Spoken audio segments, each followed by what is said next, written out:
Welcome back, everyone, to Echoes of Ihsan. You know how this works. You give us the source material, and we take a deep dive. We're looking at some excerpts you sent from Sahih Muslim, specifically Hadith Book 23. It's called Drinks. Sounds refreshing. I think so, too. Yeah. It's all about how Islam views different beverages, like what Muslims are supposed to drink and not drink, and how they're supposed to drink it. You know, like the etiquette around it all. Yeah. It gives us a look into the history and society back then and how all this stuff came to be. Yeah, it's super interesting. We're not just going to go through like a list of allowed and not allowed drinks. We're going to be looking at how the whole idea of drinks, especially alcohol, changed over time in early Islam and how they came up with rules and proper ways of doing things. Exactly. I bet you want to learn more about what Islam says about drinks, maybe for yourself or for religious studies or even for talking to people of other faiths. Right. Whatever it is, I'm sure we'll find some interesting things today. Yeah, I think the important thing to keep in mind is that the Hadith, the things Prophet Muhammad, peace be upon him, said and did, are like a guiding light for Muslims. They give us context and principles we've been using for centuries. I like that, guiding light. All right, so let's jump into it. Our deep dive begins in Medina just after the Battle of Badr. And we're starting with a story about Hamza, the Prophet's uncle. Oh, this is a good one. Hamza and some unlucky she-camels. This story is told in Hadiths 408-79, 408-80, and 408-81. And it's super important because it shows us what the drinking culture was like in Arabia before Islam came along. Okay. Alcohol was a big part of life back then, woven into their society. And what Hamza did while he was drunk, it's a powerful image. He hurt Ali bin Abu Talib's she-camels badly. Like, he cut off their humps and ripped their legs apart. It shows you how bad things could get. That's a hard image to imagine, especially because Islam teaches us to respect animals. Right. And then there's how Hamza reacts when the Prophet tells him off. He basically challenges the Prophet's authority. It shows how much alcohol could mess with people's minds and how they acted in society. So this incident, did it directly lead to the ban on alcohol? It wasn't an instant ban right after this, was it? No, not immediately, but it was a sign of what was to come. This story with Hamza is like a turning point, a hint that things were going to change. Interesting. So then how do we get from a story about a drunk uncle and hurt camels to alcohol actually being forbidden? That's where Anas B. Malik comes in. In a bunch of hadiths, from 4882 to 4890, he tells the story of how the prohibition happened. What's fascinating is it wasn't like a king just suddenly making a new law. The verses in the Quran about alcohol were revealed slowly, in stages. And with each new revelation, the community took action immediately. So people were really trying to live their lives according to these new teachings as they were being revealed. Yeah, absolutely. The hadiths say people literally poured out their drinks when they heard alcohol was forbidden, even drinks made from dates, which were very common back then. Wow. Committed, for sure. Tell me a little more about those date drinks. One of the most popular drinks in pre-Islamic Arabia was fadik. It was made from fresh or dried dates. Imagine it like their version of a casual drink they'd have at parties or celebrations. Huh. So it wasn't just about wine. Anything that could make you drunk was included, right? Yeah, that's the point. It wasn't about specific ingredients. It was about changing the whole mindset around getting intoxicated, shifting the behavior. Sounds like a pretty massive change for society, not just what people drank. Yeah, great way to put it. It shows how Islam is more than just a set of rules. It's a whole way of life. The ban on alcohol was part of something bigger. It was about building a society where people were mindful, clear-headed, and spiritually aware. Okay, makes sense. So after the ban, how did they make it clear what was allowed and what wasn't? Was there any confusion? There was this one hadith, number 4891, where the Prophet says it's forbidden to even use wine to make vinegar. That makes it pretty clear, right? No exceptions, no loopholes. Yeah, it shuts down any arguments about whether it's okay in small amounts or if it's okay to use it indirectly for something else. Exactly. And then there's this story about Tariq bi Suway Ajufi. It's Hadith 4892. He asked the Prophet about using alcohol as medicine. Ah, interesting. People were looking for ways around the rule back then, too. Right, but the Prophet's answer was clear. Alcohol doesn't cure you, it makes you sick. This shows how Islam cares about a person's whole well-being, physical, mental, and spiritual. Getting drunk, even for medicine, goes against that idea. That makes a lot of sense. Ah. Okay, so what about drinks that weren't specifically mentioned in the Quran? How'd they figure out if they were okay or not? Good question. Well, Hadiths 4893, 4894, and 4895 say that wine made from grapes and dates is forbidden. Which makes sense because those were the most common sources of alcohol back then. But it also sets a precedent. It means that any drink from any ingredient that can make you drunk is also included in the prohibition. Got it. So it wasn't just a list of banned ingredients. It was about the effect, whether it was intoxicating or not. Right. And we'll dive deeper into this idea of intoxicants in Islam in just a bit. It's fascinating how they went about setting clear rules while sticking to this core idea. Makes me wonder, though, what were Muslims allowed to drink besides water? Well, there's this drink called nabith. It's made from dates or raisins, and it doesn't make you drunk. Hadiths 4896 to 4912 talk all about it. They even have specific instructions on how to prepare it so it stays non-alcoholic. Oh, interesting. Can you give me an example of one of those guidelines? Sure. One of the big ones is you can't mix grapes and dates when you're making nabith. Mixing them can cause fermentation, which could lead to alcohol. It's all about making sure there's no chance of getting drunk. Wow.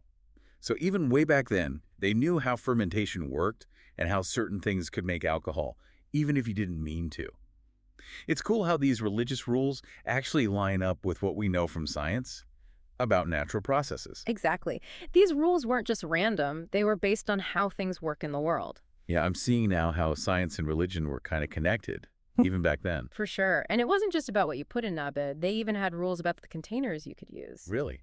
What kind of containers were banned? Things like gourds, jars that were coated with varnish and hollow stumps. All of those were considered off limits for nabid. Huh, those are pretty specific. Why those containers in particular? There were a few reasons. For one, those materials could change the taste of the nabud or even contaminate it. But maybe more importantly, people usually associated those containers with making alcohol.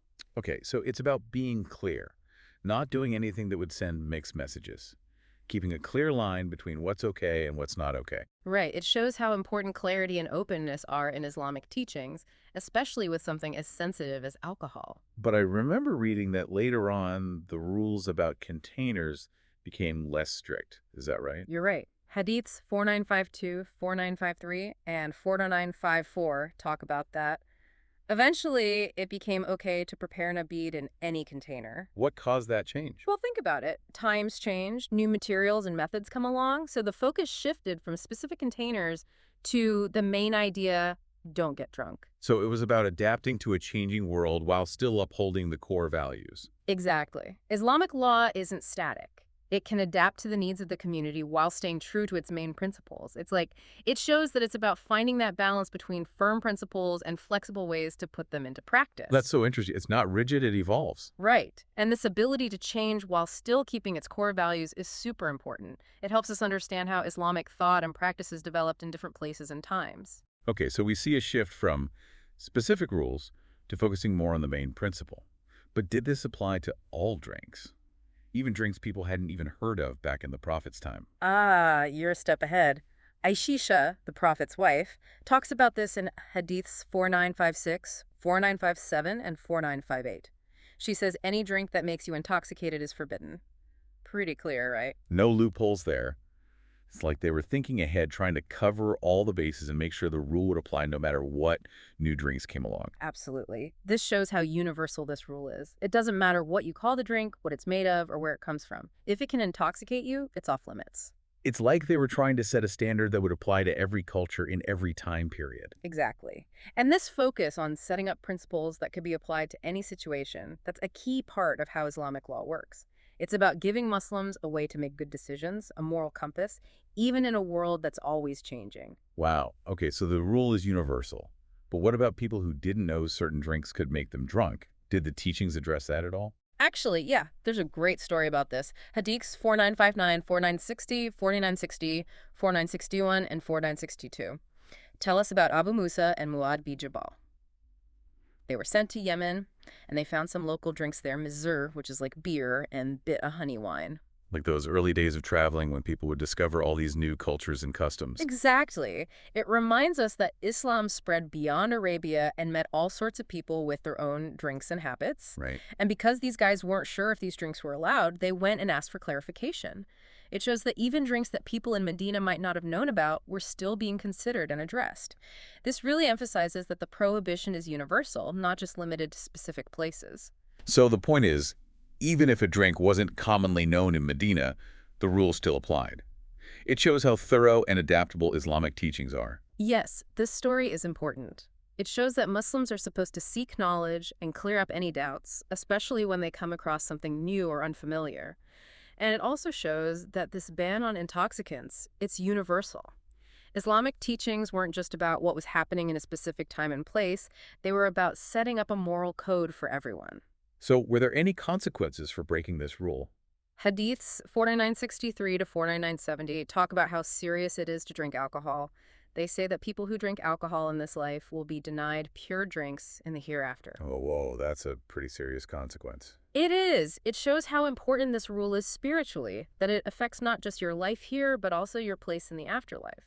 But remember, Islam is also about repentance. If someone makes a mistake, they can always ask for forgiveness and work towards being pure again. That's reassuring. It means there's always a chance to come back, to align yourself with what's right. Exactly. In Islam, the door to forgiveness and self-improvement is always open. Repentance is essential. It encourages people to admit their mistakes, seek forgiveness, and try to be better. That's a comforting thought. It's an approach that focuses on accountability and growth, while also understanding that everyone messes up sometimes, but also emphasizing compassion and forgiveness. Yeah, exactly. So this brings us back to Nabeed, that drink we were talking about earlier, the one made from dates or raisins. If I remember right, there are hadiths that have specific instructions on how to prepare it and drink it. You've got it. Hadiths 40971 to 40977 tell us again that Nabeed is non-intoxicating.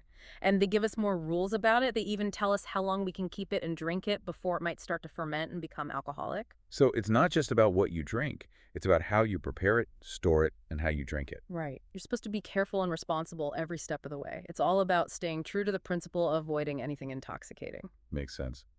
Besides Nabeed, what other drinks were acceptable in early Islamic society? I imagine parties and gatherings were pretty different without alcohol. That's a great question. You're right, social gatherings definitely had to adapt. But there are actually a few accounts that give us a peek into what they drank and how they did things. For instance, there's Selby Saad. In Hadiths 4978, 4979, and 4980, he describes a wedding feast for Abu Usaid al-Sa'idi.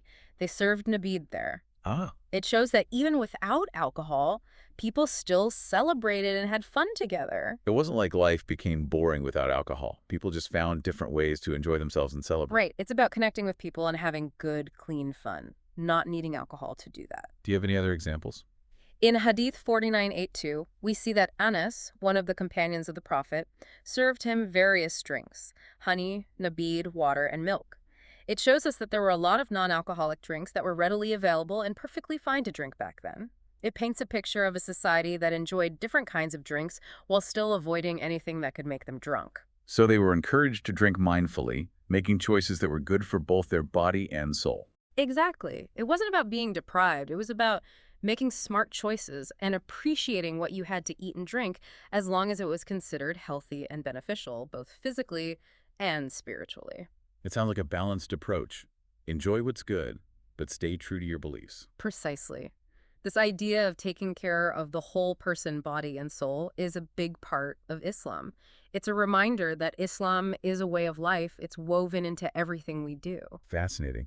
So we've talked about what you should and shouldn't drink, but are there any guidelines on just handling drinks in general? Oh, absolutely. There are some interesting hadiths that talk about how to handle food and drinks in a more general sense. Like hadiths 4987 to 4990 tell us to cover our containers, tighten our water skins, and even to close our doors at night. Wait a second. Closing doors at night, what's that got to do with drinks? I know, right? Might seem strange at first, but it's part of this bigger idea in Islam being clean, safe, and mindful. Covering your drinks keeps them clean and safe to drink. Tightening your water skins keeps them from spilling and wasting water. And closing your doors at night, that's about safety, making sure no one unwanted comes in, whether it's a person or an animal. It's interesting how those everyday things can be connected to deeper values and principles. Exactly. It emphasizes how much Islam cares about guiding people in every part of life, encouraging them to be mindful and responsible even in the smallest actions. Yeah, it's not just about following rules blindly. It's about living in a way that's thoughtful and conscientious. That's a great way to put it. It's about living with intention, paying attention to even the little things we do, and recognizing their impact on ourselves and the world around us. It's about seeing that everything's connected and how even tiny actions can have big consequences. It sounds like it takes a certain level of awareness and personal responsibility. It does. It's about changing from a passive to an active approach to life. It's about realizing we can make a difference and that even small actions contribute to a better world. It's about becoming caretakers of our own well-being and the well-being of everything around us. It's a big responsibility. And if you remember, we've talked before about that Hadith, numbers 5002 and 5003, about putting out fires before going to sleep. You're right. It might not seem directly related to drinks, but it shows this same idea being responsible and taking precautions. This hadith emphasizes how connected different aspects of life are in Islamic teachings. It shows how everyday actions are linked to important values like safety and well-being. Right. Like, it's about creating a culture where people are careful and try to prevent problems before they happen. It encourages people to be proactive and take responsibility for their actions. Exactly. It's about building a society where everyone makes responsible choices that benefit themselves and their communities. It's about fostering a sense of shared well-being and understanding that what we do individually can have far-reaching consequences. Okay, so this has been a really interesting look at Islamic teachings on drinks, from the history to the rules to the bigger picture.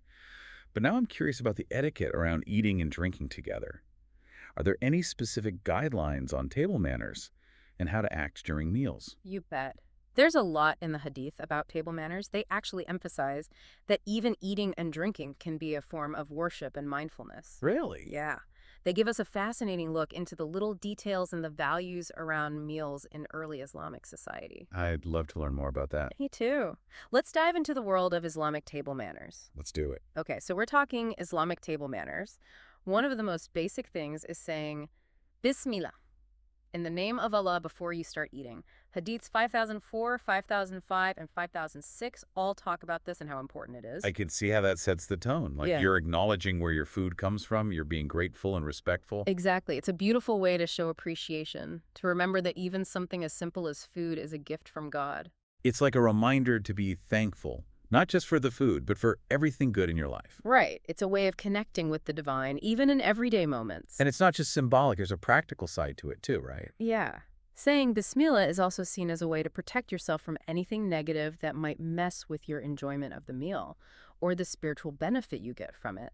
It's like you're creating a sacred space for yourself for both physical and spiritual nourishment. I like that, setting an intention for the meal.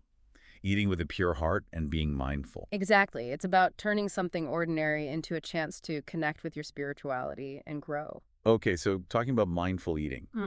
I've heard that Muslims are supposed to eat with their right hand. Why is that? Good one. Hadiths 5007 through 5013 talk about that. Eating with your right hand.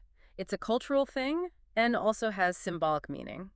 In a lot of cultures, the right hand is seen as pure and respectful. So it's the hand you use for eating. Makes sense. Like, you're showing respect for the food and the act of eating itself. Exactly. And in some places, using your left hand to eat is considered rude or even unclean. So even though it started in a specific culture, it has this broader message of being mindful and polite, being aware of cultural differences. Right. It's about respecting other people's ways of doing things and being aware of how they see your actions. All right, this next one I'm definitely guilty of doing. The Hadith says it's not good to drink while you're standing up.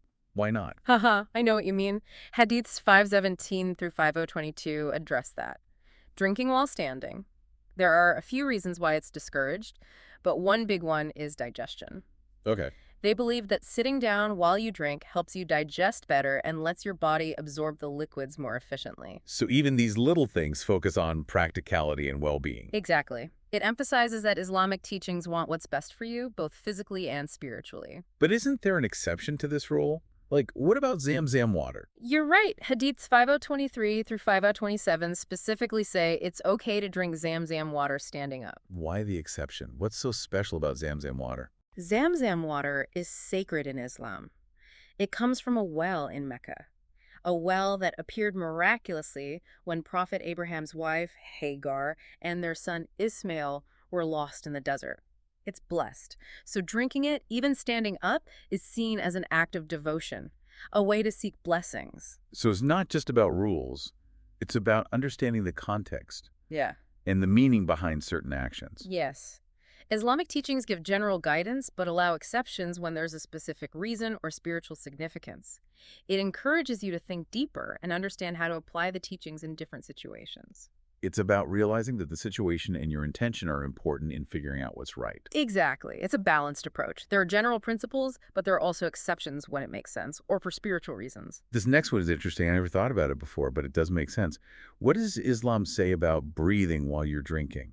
Right. That's a very specific detail. Hadiths 5028, 5029, 5030, and 5031 talk about this. They say it's good to breathe outside the cup while you're drinking. The Prophet didn't just gulp it all down at once. He'd take sips and pause to breathe between them. So it's about slowing down, not just focusing on getting the drink in you, but enjoying it, being present in the moment. Exactly. It encourages you to savor each sip, to be fully there while you're drinking, not just gulping it down without thinking. It's like turning a regular action into something mindful. Yeah. And it's not just about your physical health, there's a spiritual side too. By bringing awareness to things we do without even thinking, like drinking, we become more present and grateful in our lives. It's about appreciating the good things we have, even the simple things. Absolutely. It's amazing these little details show a deep understanding of how people think and how important our intentions are in everything we do. It's about making sure our actions match our intentions and being aware and present in every moment. It sounds like a practice in mindfulness that could be applied to so many things. Exactly. You can bring that same awareness and intention to your work, your relationships, your interactions with the world. It's about living with purpose. I'm realizing that there's a lot more to Islamic table manners than just practical stuff. There's a whole spiritual and social side to it. You're totally right. Islamic teachings often bring together what's practical and what's spiritual. They encourage people to live in a way that honors both their physical and spiritual well-being. So any other social etiquette around drinking? When you're drinking with other people, Hadiths 5032 through 5036 say you should offer your drink to the person on your right first. Like passing the salt. I get it. It's a way of being polite and respectful when you're with other people. Yes. It's about recognizing the people around you and making sure they're taken care of before yourself. It's about fostering a sense of community, sharing an experience together. It's amazing how those little acts of kindness can make people feel more comfortable and respected. For sure. It's about realizing that even small things we do can have a ripple effect on others. It's about trying to make the world a better, more connected place. Now, this next one might seem a bit strange, but there's a really nice reason behind it. What does Islam say about licking your fingers and wiping the plate after you finish eating? You mean Hadiths 5037 through 5050? Yeah. Why is that a thing? It might seem odd, but it's about showing appreciation for your food and not wasting anything. Each bite is a blessing, and even what's left on your fingers and the plate is valuable. Licking your fingers and wiping the plate is a way to show that you honor that blessing and that you don't want to waste anything. It's about remembering all the work and resources that went into that food and being thankful. Exactly. It's about knowing that food is precious, not taking it for granted. And it's especially powerful today because wasting food is such a big problem. Yeah, it's a reminder to be aware of how much we consume and to be thankful for what we have. Absolutely. It's a call to be more mindful of our choices as consumers and make sure those choices are good for us and the planet. This whole conversation about Islamic table manners has been so interesting. It's incredible how even these little details can tell us so much about a culture's values and what they care about. It has been great exploring these customs with you. It's amazing how these practices, passed down over generations, carry so much wisdom. They give us a glimpse into how Islamic teachings guide people towards a life of balance, awareness, and respect. Yeah. And now, the next part of our source material takes us into this idea of being hospitable and generous. It's beautifully shown through stories about sharing food and making guests feel welcome. It's clear that caring for guests and sharing food is deeply rooted in Islamic culture. Definitely. These stories teach us how important it is to treat others with kindness and generosity. It shows how much Islam values being welcoming and inclusive. So let's start with the story of Abu Masud Ansari inviting the Prophet over for a meal. It's in Hadith 5051, 5052, and 5053. Someone who wasn't invited shows up, but the host is gracious and makes room for him. What does this story teach us? That's such a great example of kindness and compassion, which are so important in Islam. It shows how important it is to be hospitable to everyone. It doesn't matter what their social status is or if they were officially invited. It's about making everyone feel welcome and valued. It's about putting human connection and generosity above social rules. Right. It's about thinking of others first, making sure they feel good and welcome, even if it means changing your plans or doing more than you expected. It reminds us that true generosity isn't about being exclusive. It's about welcoming everyone. And there's that story about the Persian neighbor who invites the prophet over for soup, as narrated in Hadith 5054. At first, he doesn't want to include Ayusha, but the prophet insists that she should be invited too. What does this tell us? This story is all about respect, especially for family members and especially women. The prophet insisting that Aisha be included shows how important it is to treat everyone with dignity and make sure no one feels left out. It's about creating a welcoming atmosphere where everyone feels valued. It's a reminder to be considerate of others, especially those closest to us. Absolutely. It's about creating a culture of respect and understanding, a place where everyone feels valued and included. This next story is a really touching reminder about sharing, even when you don't have much. It's about the Prophet Abu Bakr and Umar. They were all hungry, and they ended up being hosted by an Ansari man. He shared his food with them, even though he didn't have a lot. It's in Hadiths 55:5 and 55:6. What's the message here? This story beautifully shows us the importance of sharing, even when things are tight. The Ansari man didn't hesitate to offer what he had, even though he might have needed it himself. It's a powerful lesson in selflessness and true hospitality. It teaches us that real generosity isn't about how much you have. It's about being willing to share what you have, even if it doesn't seem like much. Exactly. It's about recognizing that everyone deserves to be treated with kindness and offered help whenever possible. It's about having a spirit of generosity and compassion, no matter what your own situation is. Okay, this next story is incredible. It's about Jabir, who makes a feast for the Prophet and his companions while they're digging the trench. He doesn't have much, but he's able to feed 1,000 people. Hadith 5057 tells us about it. How is that even possible? It really does seem like a miracle, doesn't it? Jabir had such limited resources, but he made food for 1,000 people. And through the Prophet's blessings, it was enough for everyone. It's an amazing example of baraka. Iraq. Yeah, it's like a divine blessing. It often comes with acts of generosity and sharing. So it's like saying that when you give with a sincere heart, God can bless you in amazing ways. Exactly. It's a story about the power of faith, generosity, and trusting in God. It encourages us to trust that when we give freely with a pure heart, we'll be taken care of. And speaking of giving freely from the heart, we have the story of Salam. She went above and beyond to welcome the Prophet and his companions, even though she didn't have much. Hadiths 5058 through 5666 tell this story. Sulam is the perfect example of selflessness and hospitality. These are such important values in Islam. She was willing to share the little she had, even going so far as to borrow food. It shows her deep faith and her understanding of how important it is to honor guests. It's a powerful example of putting others first. It's a reminder that true generosity isn't about showing off what you have. It's about truly wanting to take care of others, even if it means you have to sacrifice something. Absolutely. It's about living a life of service and understanding that real happiness comes from giving to others. It's about having a heart that's open and willing to share what you have, both materially and emotionally. These stories are so inspiring. They really show the importance of generosity and hospitality in Islam and how those values are lived out every day. Yeah, they're great examples of how to put those values into practice in your own life. They remind us that even small acts of kindness can make a big difference. It's about creating this wave of good vibes and compassion in the world. Yes. It's about remembering we're all connected and making an effort to be a force for good, to support each other. Besides these amazing stories, there are a few other little anecdotes and practices that give us more insight into the Islamic etiquette and values around food and drink. Absolutely. These examples are like little windows into the Prophet's personal habits and preferences. They offer guidance for Muslims on how to live their daily lives. Let's start with the story of Anas being served pumpkin soup by a tailor, which is found in Hadiths 5067, 5068, and 5069. What can we learn from a story as simple as that? Well, it shows that it's perfectly fine to enjoy simple food. Islam doesn't require fancy, expensive meals. It's about being grateful for what you have and knowing that happiness doesn't come from material things. It's a reminder that true contentment comes from appreciating the simple things in life, not from having a lot of stuff. Right. It's about being thankful for what you have instead of always wanting more. It's about finding joy in the everyday moments and the simple things that life gives us. I love the next hadith. It's about how the Prophet ate dates. He'd take out the pits and put them between his fingers. And he'd even say a blessing for the person who gave him the dates, as we see in Hadiths 5070 and 5271. Such a nice example of being present and polite. Isn't it? Even in something as ordinary as eating dates, the Prophet was mindful and respectful. He didn't take things for granted.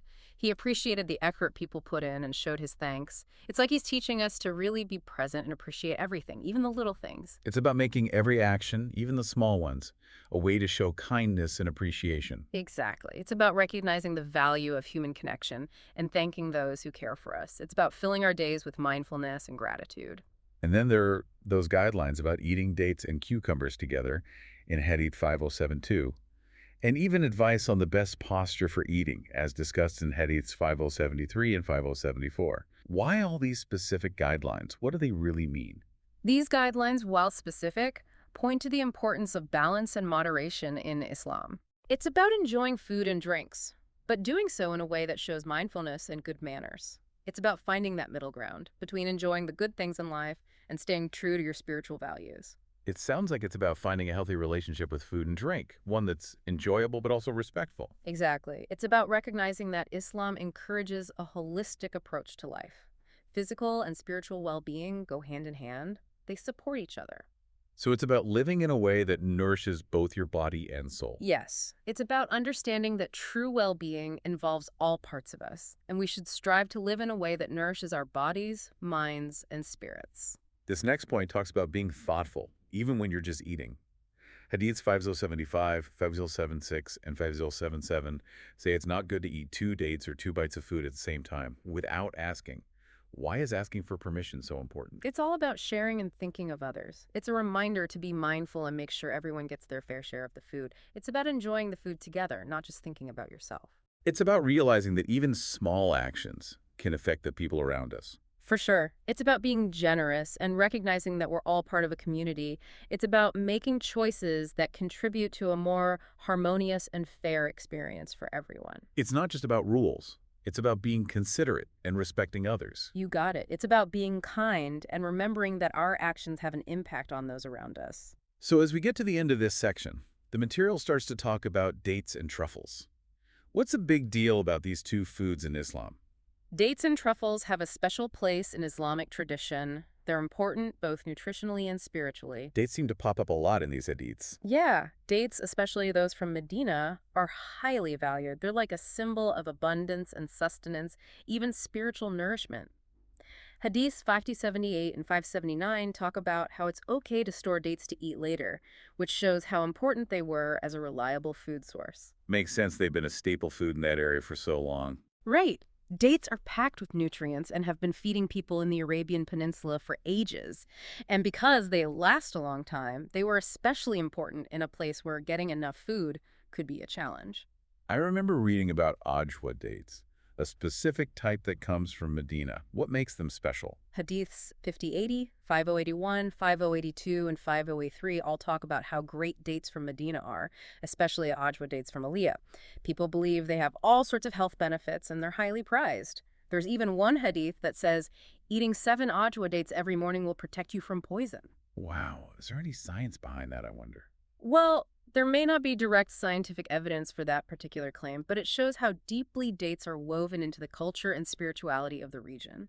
They're seen as a source of blessing and protection. So it's not just about their nutrition. There's a spiritual and cultural meaning attached to them. Absolutely. It's part of this idea that food isn't just fuel, it has cultural and spiritual dimensions too. It's amazing how much meaning a simple fruit can hold in a culture's traditions and beliefs. It really is. It shows how connected the physical and spiritual are in Islam, how even the food we eat can be a source of blessing and healing. Okay, lastly, we have the hadith about truffles. It says they're a kind of manna and that their juice is good for your eyes. It's in Hadiths 5084 to 5088. What's the significance of truffles here? This hadith highlights the many blessings found in nature and encourages us to be grateful for what God has given us. Truffles, which are rare and delicate, are seen as a special gift from God. And the fact that they're believed to be good for your eyes makes them even more valuable. It's a reminder to appreciate all that nature provides. and to recognize the healing power of the foods we eat. Exactly. It's about seeing the world through a lens of gratitude, recognizing the blessings around us, big and small. It's about understanding that even something as small as a truffle can have a lot of value and benefit. This has been an amazing exploration of Islamic teachings on drinks and how to eat and drink.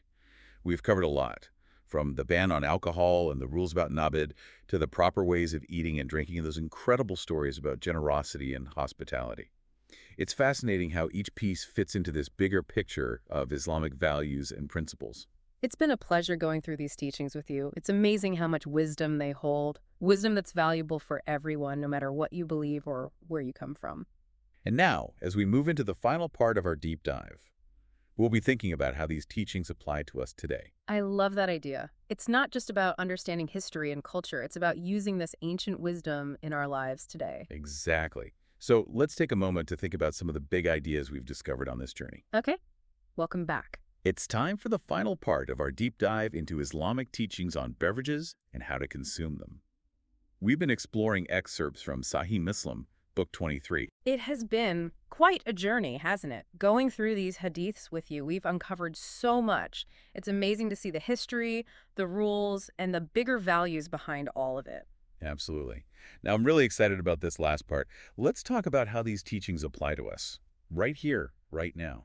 I love that idea. It's not just about the history or the culture back then. It's about how this ancient wisdom can help us live better lives today. Exactly. So let's take a moment and think about some of those big ideas that have come up in our exploration. Okay.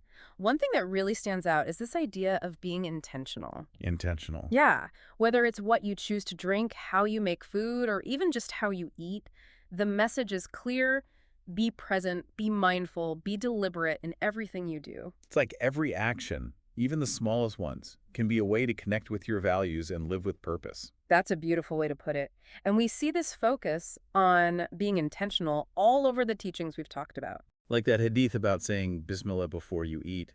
Such a simple thing, but it turns eating into a moment of gratitude, recognizing that God provides for us. Exactly. It's about pausing, remembering where your food came from, and approaching the meal with respect and appreciation.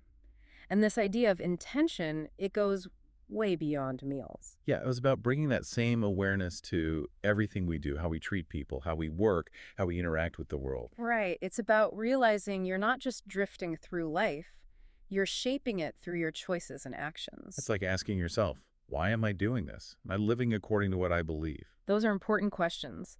And this focus on being intentional, I think it's especially important now. The world is so fast-paced, it's easy to get caught up and forget to be present. It's a reminder to slow down, be mindful, and make choices that match your values. Yeah. It's a reminder that we can create a more meaningful, fulfilling life by being aware of what we're doing and why. Another big theme in these teachings is balance and moderation. Oh, yeah, that comes up a lot. It's there in the prohibition against intoxicants, the guidelines for nabid, even in the suggestions about eating and drinking. Right. It's about avoiding extremes and finding a middle path.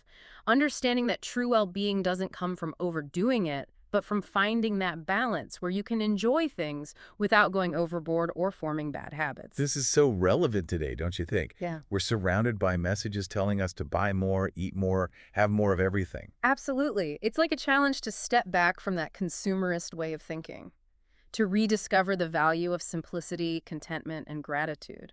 It's about realizing that true happiness isn't about what you own. It's about how you live. Well said. And of course, we can't forget about generosity and hospitality. They're everywhere in these teachings. The stories about people sharing their food, welcoming strangers, and going out of their way to care for others. So inspiring. I agree. It's a beautiful reminder that we're all connected and what we do affects each other. And even though our lives are different from the time of the Prophet, those values of generosity and hospitality are just as important now. Absolutely. It's about finding ways to show those values in our own lives, like cooking for a friend, volunteering in your community, or just listening to someone who needs to talk. It's about noticing the needs around you and responding with kindness and compassion. It's about making the world a little bit kinder, a little more connected, one act at a time. As we come to the end of this deep dive, what strikes me is how complete and connected these teachings are. Me too. It's not just about following rules, it's about a way of life.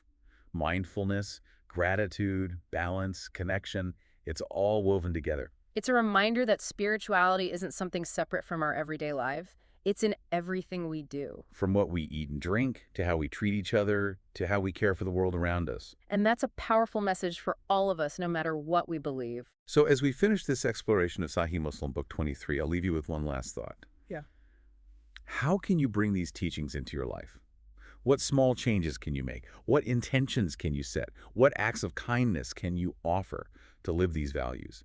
Mindfulness, gratitude, balance, generosity, connection. What a beautiful invitation to think about what these teachings mean to us personally and find ways to live them out. It's a call to action, to take these ideas beyond just words and turn them into the choices we make every day. It's about realizing that we have the power to make our lives better, more meaningful, and to make the world a more compassionate and connected place. Thank you for joining us on this journey. It's been incredible exploring these Islamic teachings on what we drink and how we consume. We hope it's inspired you to keep learning and discover the wisdom they hold for all of us. Until next time, keep that thirst for knowledge alive and keep striving to live with intention.